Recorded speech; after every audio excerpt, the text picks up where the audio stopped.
Shifting focus now, viewers, on Nationwide at 6 to a shocking rape that has unfolded in Faridabad.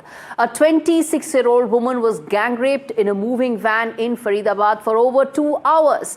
And then she was thrown on the road and she faced, in fact, grievous injuries to her head, to her face and her body as well. So much so that the incident which occurred on the intervening night of Monday and Tuesday, when the married woman was waiting for a vehicle to go home at night, has sent shockwaves across women in Delhi NCR region. What happened was, and as the video also tells you, the CCTV footage which we are putting out, a van stopped and 2 young men lured her into the vehicle, promising to drop her home. Instead, what they did was the vehicle moved all over Gurgaon Road through the night, and it was only in the wee hours that she was then thrown out of the van after being gang raped for over 2.5 hours. At 3 a.m. is when she was thrown out of the moving van near Raja Chowk. She suffered severe facial injuries. She was bleeding profusely. There have been 12 stitches that have come in, and both the accused, though have been arrested, the van has been recovered. The question remains the same, that another year passes by. We are going to enter now 2026, viewers, in just a couple of hours, and we end up talking about the same fundamental thing, women's safety.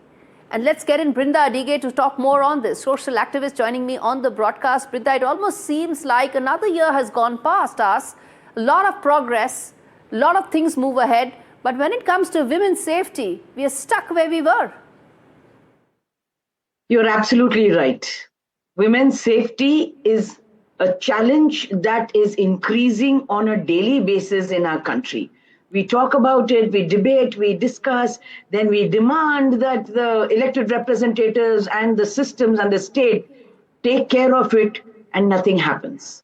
It literally, India and almost every state in India, there's no state in India that can say that we have our women who are safe and they need not fear anything.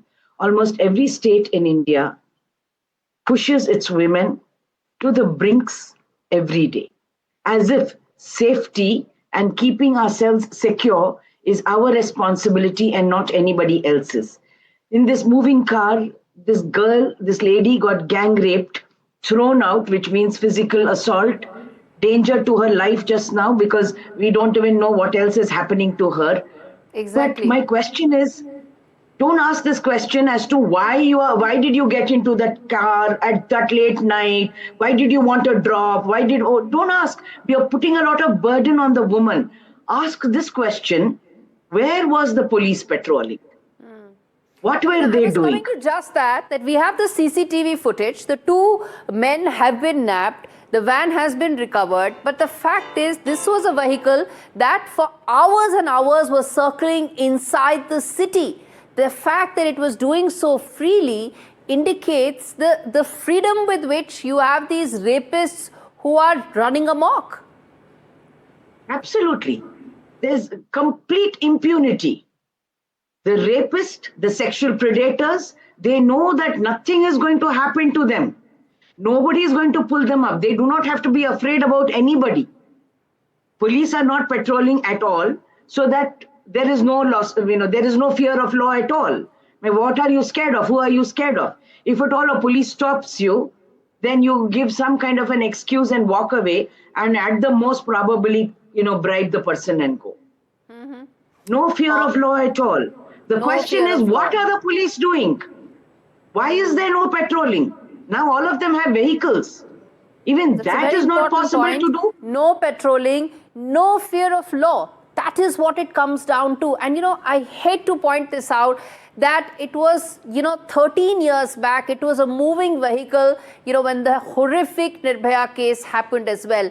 And 13 years later, the fact that we are discussing this again, it, just tells us that how things still remain stuck in the same mold as far as women are concerned. Brinda Adige, thanks much for speaking to us on NDTV.